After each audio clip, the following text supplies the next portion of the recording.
Folder 6 Independent Review. The pre-operational stage, Piaget's second major stage of cognitive development, lasts from about 2 to 7 years of age. The development of symbolic thought is a primary achievement of this stage. Language is one very important form of symbolic thought. Pictures and symbolic play involving make-believe or pretending, are also forms of symbolic or representational thinking. While children as young as 12 or 13 months may pretend to do familiar activities related to themselves, their pretend play becomes more complex and focused on other objects as they grow older. One form of pretend play is with imaginary friends. While imaginary friends are more common in firstborn and only children, one estimate is that 65% of preschoolers have imaginary playmates. Children with imaginary friends typically do not neglect the real world. Rather, they are described as having more friends, being more cooperative, less aggressive, and also may be more advanced in language development. Preschoolers typically think very differently than do adults. Piaget believed that children at this age lack operations, flexible mental acts that transform or change objects. Rather, the world of the preschooler is egocentric, focused on his or her own way of perceiving the world, and often failing to understand that others' perceptions are different. Piaget demonstrated this with the Three Mountains test. Young children believe that a child or doll viewing the three mountains from a different side still see the same thing that they themselves do.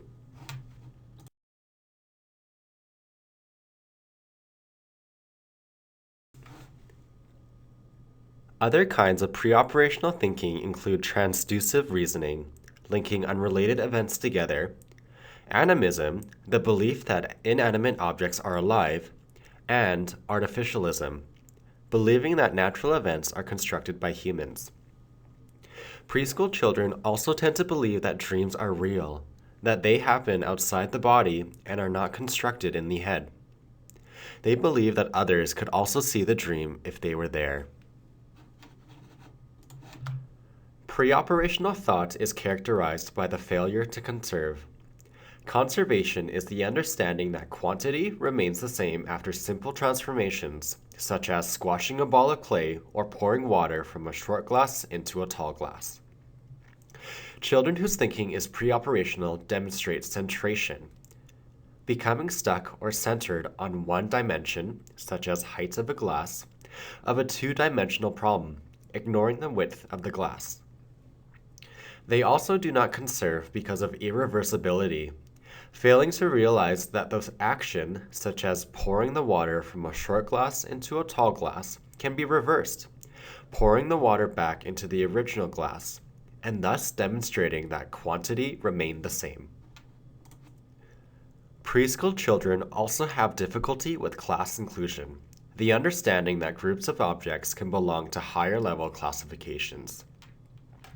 As explained in your text, if children are shown 4 pictures of cats and 6 pictures of dogs and then were asked if there were more dogs or more animals, the preschooler will answer more dogs. More recent research on Piaget's pre-operational stage has provided some evidence that Piaget may have underestimated the abilities of the preschool child. Characteristics or demands of a particular task may result in children's failure on some tasks. Even though 3-year-olds do not correctly give the perspective of another on the Three Mountains task, they succeed with less demanding perspective-taking problems. For example, if a doll is placed behind a screen, the children understand that the doll cannot see the mountain scene. Regarding conservation, perhaps researchers asking whether or not the amount of water is the same and then directing children to watch the water being poured primes them to expect a change. Children make amazing strides in language development during the preschool years. Children very rapidly learn new words. Fast mapping refers to children quickly attaching the label or word to the corresponding concept. They may have built-in constraints that guide them in this process, such as assuming that a word refers to a whole object rather than to pan of an object. The contrast assumption refers to an object having only one name, so as an unknown word must then refer to a new object.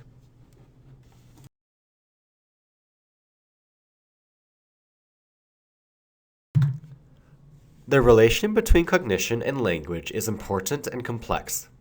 According to Piaget, cognitive development leads to the development of language. Children become capable of symbolic thought and then acquire language. Others have argued that language can influence cognitive development.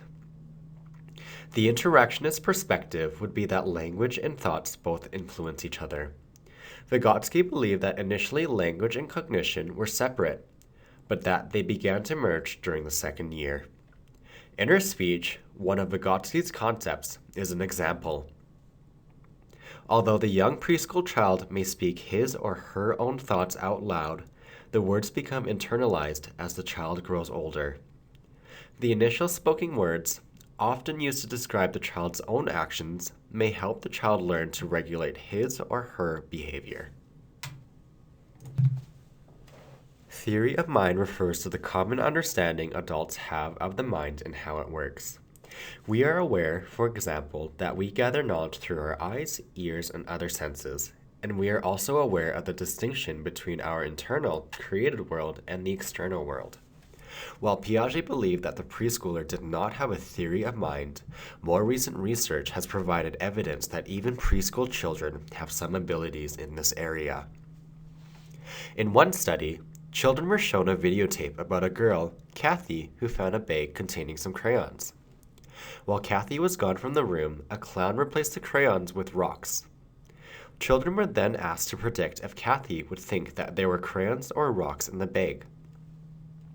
While 3-year-olds usually answered rocks, 4 to 5-year-olds answered crayons, indicating a beginning ability to understand the mind of another child, even when the other children's thinking is different from their own.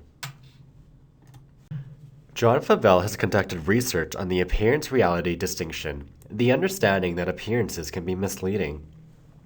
While Piaget believed that children younger than 7 or 8 years old had difficulty distinguishing appearance from reality, even children who are 3 have been found to differentiate real and pretend actions, or real objects and pictures of objects. However, when 3 to 5-year-old children were shown objects with misleading appearances, such as an eraser that looked like a cookie, they mistakenly said that it looked like an eraser after learning that it was an eraser.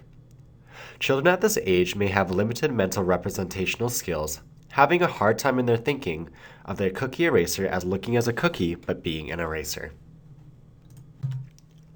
Children's memory is assessed using recognition tasks, correctly identifying stimuli to which they've previously been exposed, and recall tasks, being able to reproduce information regarding material to which they'd previously been exposed. Multiple choice questions are examples of recognition tasks, while short answer questions are examples of recall tasks. As you might predict, preschoolers can recognize more items from a list of possible items than they can produce through recall. While younger preschool children come close in performance to older preschool children on recognition memory, the older children clearly outperform the younger ones on recall tasks. When the content is relevant, even very young children have demonstrated amazing memory. Bauer and Mandler found that 16-month-olds could repeat a sequence of actions to create a rattle from a ball and cups after a delay of 6 weeks. 4-year-olds remember events that happened as long as a year and a half earlier. Catherine Nelson reported evidence that 3-year-old children have scripts. That is, they can describe sequences of familiar events, such as what happens when they go to McDonald's. Young children also have autobiographical memory, memory for past events in their own lives. Autobiographical memory may be linked to children's language development. Children are able to learn from others about events that have happened to them in the past. Preschool children more easily remember activities than objects. If a series of events follows a logical order, such as how to make pretend cookies from Play-Doh, this sequence is more easily remembered than a series without that order, such as play activities in the sand. As with older children and adults, interest level and motivation also contribute to better memory. Retrieval cues, links with the material to be remembered, are more important for younger children than for older children. Older children and adults use strategies such as rehearsal, using repetition, and organizing the information into meaningful units to help them remember. In general, preschool children are not likely to use strategies such as rehearsal and organization unless someone suggests to them that they do so. However, even young children point, look at, and touch objects when trying to remember them. In one study, 18 to 24-month-old children watched the experimenter hide a Big Bird doll beneath a pillow. Then, they were distracted with other toys and, a little while later, asked to find Big Bird. While playing with the toys, the children pointed or looked at the hiding place, and in some cases, even repeated the hidden object's name, implying these children may be beginning to use memory prompts.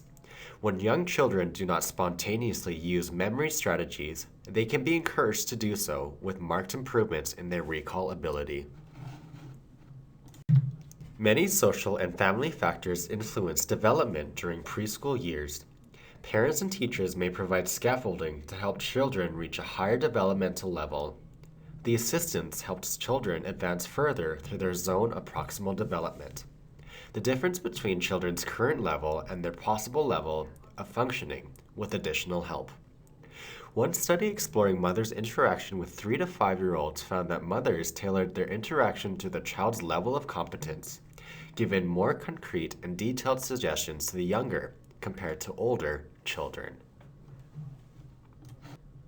The home observation for the measurement of the environment, or home, was developed to evaluate children's home environments. This scale includes 6 subscales and has been a better predictor of later intelligence scores than social class or mother's intelligence scores. Subscales of the home, assessing maternal responsiveness, maternal involvement, and the provision of a variety of experiences and appropriate play materials, were related to higher IQ scores when children were 3 and 4 years of age, as well as higher achievement scores when they were 7. A reason for starting some preschool programs in the 1960s and 1970s was to increase school readiness in children from impoverished environments. Head Start is an example of such a program. The initial impact of such programs was impressive, with increased IQ scores and better performance on school readiness and achievement tests compared to children not participating in the programs. Long-term gains have also been found, with children who went through preschool intervention programs being more likely to have graduated from high school and to have attended college. Girls from preschool programs may also be less likely to become pregnant and drop out of school. Continued intervention during early elementary is likely to enhance the effects of preschool programs. Also, when parents are included and involved in these programs, results are more positive. 2 examples of such programs are the Maryland-based Success for All program and Chicago's Child Parent Centers, with children from these programs having higher reading scores. Children in North America spend more time watching television than in school. Therefore, television has the potential to impact children's cognitive development. Sesame Street has been found to positively affect preschoolers from a variety of backgrounds. Watching the program helps children learn numbers and letters as well as develop cognitive skills such as sorting. Vocabulary was also enhanced in one study. Potential negative effects of heavy television viewing include poor impulse control and greater restlessness. Because of children's limited perspective-taking skills, commercials may particularly be likely to mislead children. Younger children may not understand that the intent of commercials is to sell a product and have difficulty differentiating commercials from the programs. Also, children who watch more TV are even more likely to buy into commercial claims. Commercials for sugar-laden food have been especially criticized for encouraging children to choose unhealthy food.